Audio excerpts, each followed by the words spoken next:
Hello everyone, welcome to our YouTube channel target for IQ. देखिए, ये हमारा Bihar APU का जो 2009 में एग्जाम हुआ था उसके आईपीसी के जो क्वेश्चन है उसका पार्ट 2 है। चलिए स्टार्ट करते हैं।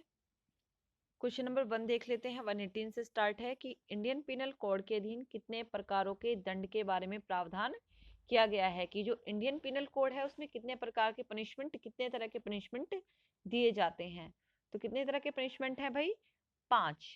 ठीक है, कितने हैं? 5 है। और कौन से सेक्शन में बताया गया है? सेक्शन 53 में बताया गया है।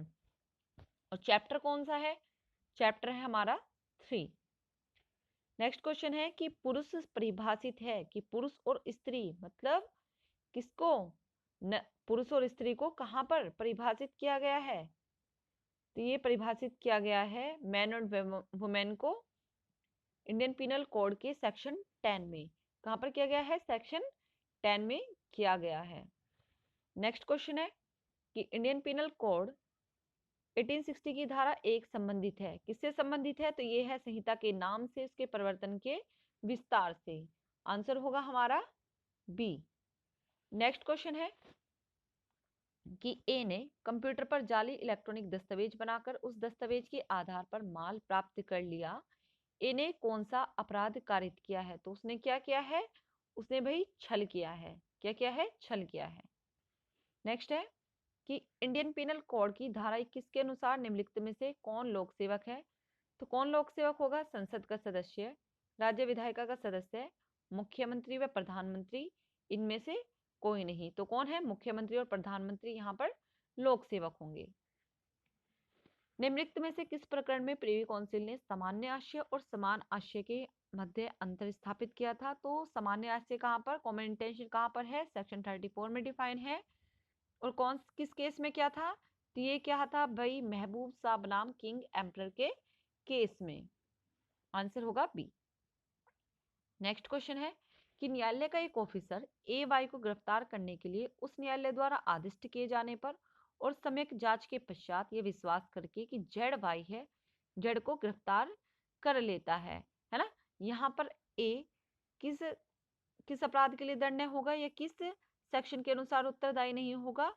तो ये है भाई सेक्शन जो हमारा 76 है, 76 के अनुसार उत्तरदायी नहीं होगा। ठीक है, क्योंकि वो क्या कर रहा है? वो विधि द्वारा अपने आप को आबद्ध या तथ्य की भूल के अनुसार अपने आप को विधि द्वारा आबद्ध मानते हुए उसे गिरफ्तार कर लेता है। नेक्स्ट क्वेश्चन है ए और बी सी के मकान में चोरी करने के लिए सहमत हो जाते हैं, लेकिन वो वास्तव में चोरी नहीं करते। उन्होंने अपराध क्या किया है? तो उन्होंने भी आपराधिक षड्यंत्र का अपराध किया है। जैसे ही वो सहमत होते हैं तो वो क्रिमिनल कॉन्स्पायरेसी का अपराध गठित करते हैं। आंसर होगा हमारा ए। नेक्स्ट है इंडियन पिनल कोड के विरुद्ध युद्ध करना, युद्ध करने का प्रयत्न करना या युद्ध करने का दुष्प्रेरण करना भारतीय दंड संहिता के कहां पर, कौन सी धारा में क्या है? दंडनीय है। तो वो कहां पर है? धारा 121 में। कौन सा सेक्शन है? 121 है। नेक्स्ट है कि भारतीय दंड संहिता के अधीन बलवा करने के लिए दंड, कितना दंड दिया जा सकता है बलवा करने के लिए? तो बलवा, सबसे पहले बलवा कहां पर है? वो है सेक्शन 146 में। और कितना दंड दिया जा सकता है? तो दंड दिया जा सकता है भाई कितना? 2 वर्ष तक का कारावास या जुर्माना या दोनों। ठीक है, 2 वर्ष का कारावास या जुर्माना या फिर दोनों। नेक्स्ट है ए जो कि जिला न्यायालय के समक्ष दस्तावेजों को पेश करने के लिए वैध रूप से आबद्ध है, उसको पेश करने का साक्ष्य लोप करता है। इन्हें भारतीय दंड संहिता की किस धारा के अधीन अपराध कारित किया है? तो कौन से सेक्शन में अपराध कारित किया है उसने? उसने अपराध कारित किया है सेक्शन 175 में। क्लियर? नेक्स्ट क्वेश्चन है कि झूठी गवाही देने के लिए किसी व्यक्ति को धमकी देना या उत्प्रेरित करना भारतीय दंड संहिता की कौन सी धारा में दंडनीय है? तो वो है 195 ए में। आंसर होगा हमारा सी। ए बी को डूबते हुए देखता है लेकिन उसे नहीं बचाता है, बी डूब जाता है। ए ने कौन सा अपराध किया है? उसने कोई अपराध नहीं किया। आंसर होगा सी। ए ने जेड को एक 4 दीवारी में ले जाकर ताला लगा दिया। ए किस अपराध का दोषी होगा? तो उसने क्या किया है? उसने सदोष प्रतिरोध किया है। कहां पर है सदोष प्रतिरोध? सेक्शन 340 में डिफाइन किया हुआ है।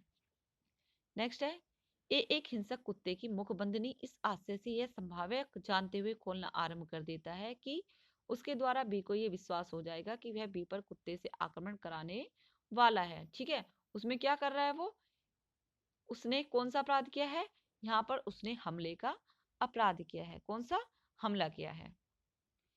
नेक्स्ट है, इंडियन पिनल कोड की कौन सी धारा ठग को परिभाषित करती है, तो ठग को कौन सी भाषा परिभाषा डिफाइन करती है, धारा 310 और 311 है,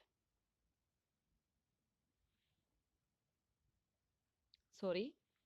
देखिए, दोबारा से क्वेश्चन रिपीट कर लेते हैं कि इंडियन पिनल कोड की कौन सी धारा ठग को परिभाषित करती है, तो कौन सी करती है, धारा 310 करती है, और 311 क्या करती है, उसके लिए दंड का प्रावधान करती है।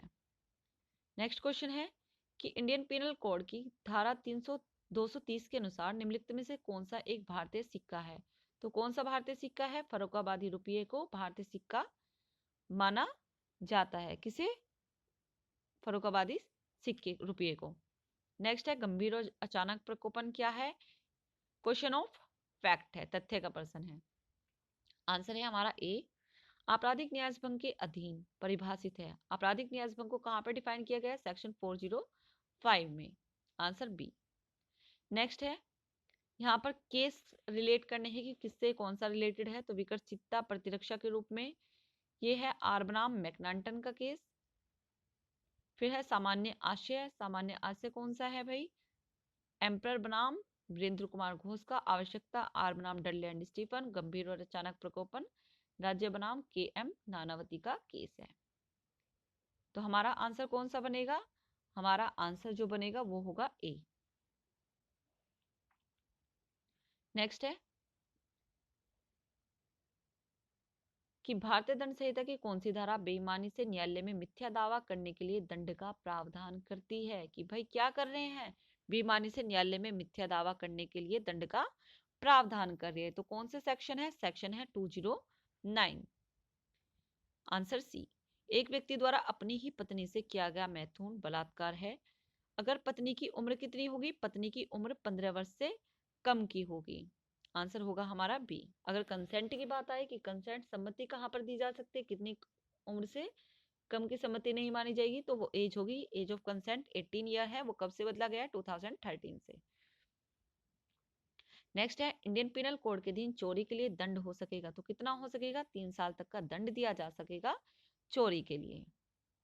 नेक्स्ट है, सुरेश एक गरीब विद्यार्थी, उसके सड़क पर एक चिट्ठी पड़ी मिली जिसमें एक बैंक नोट था। उस चिट्ठी में दिए हुए निर्देश और विषय वस्तु से उसे ज्ञात हो जाता है कि वह नोट किसका है।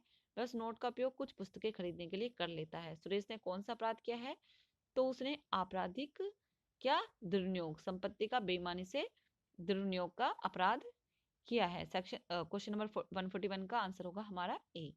नेक्स्ट है, इंडियन पिनल कोड की कौन सी धारा डकैती को परिभाषित करती है, तो लूट कौन से में परिभाषित है भाई, 390 में है, और डकैती है 391 में। नेक्स्ट है, भारतीय दंड संहिता का अध्याय 4 संबंधित है, किससे संबंधित है, जनरल एक्सेप्शन से रिलेटेड है। नेक्स्ट है, इंडियन पिनल कोड की धारा 497 में परिभाषित जारता किसके विरुद्ध होने वाला एक अपराध है, तो भाई ये देख लेते हैं कि अभी तो ये 497 को अनकॉन्स्टिट्यूशनल घोषित कर दिया गया है। अब केस का नाम भी याद रखना है, क्योंकि अब 497 तो अनकॉन्स्टिट्यूशनल हो गया है। तो एग्जामिनर क्या पूछ सकता है कि भाई कौन से केस में किया गया है, तो केस था जोसेफ साइन का। कौन सा, Joseph Shine versus Union of India का केस था। ठीक है, लेकिन जो ये अपराध था ये किसके विरुद्ध होता था, जारता एडल्ट्री का जो अपराध होता था वो पति के विरुद्ध होता था। क्लियर।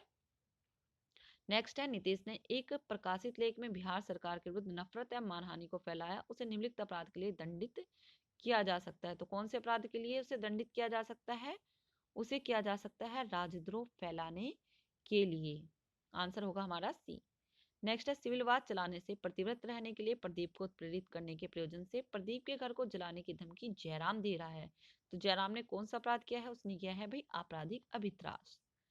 नेक्स्ट है, भारतीय दंड संहिता 141 के अधीन विधि विरुद्ध जमाव के लिए न्यूनतम कितने व्यक्तियों की आवश्यकता है, तो न्यूनतम व्यक्तियों की आवश्यकता 5 होती है। नेक्स्ट है, इंडियन पिनल कोड का कौन सा अध्याय अपराधों को करने के प्रयत्न से संबंधित है, तो लास्ट चैप्टर है और सेक्शन भी कितना है, एक दिया हुआ है, ओनली सेक्शन 511। ठीक है, ये किससे है, अटेम्प्ट टू कमिट ऑफेंस से रिलेटेड है, कि अपराधों को करने का प्रयत्न। नेक्स्ट है कि भारतीय दंड संहिता की कौन सी धारा संपत्ति चिन्ह से संबंधित है, तो सेक्शन 479 जो है वो संपत्ति चिन्ह से रिलेटेड है। आंसर होगा सी। नेक्स्ट है कि क्वेश्चन को रिलेट करना है कि कौन सा किससे रिलेटेड है। तो भाई जो आर बनाम अर्नोल्ड का जो केस है, लास्ट से देख लेते हैं। आर बनाम अर्नोल्ड का जो केस है वो रिलेटेड है चित्त विकृति से, है ना। ऋषिदेव पांडे बनाम यूपी राज्य का संबंधित है सामान्य आशय से। आर बनाम आसबोर्न का संबंधित है आपराधिक प्रयत्न से। और कीन बनाम मोहित का, क्वीन बनाम मोहित मतलब उत्प्रेरण से, दुष्प्रेरण से रिलेटेड है। तो हमारा जो आंसर होगा, हमारा आंसर होगा A. Thank you so much. ये 2009 की जितने भी क्वेश्चन थे आईपीसी के वो सारे कंप्लीट हो गए हैं। Okay, thank you so much.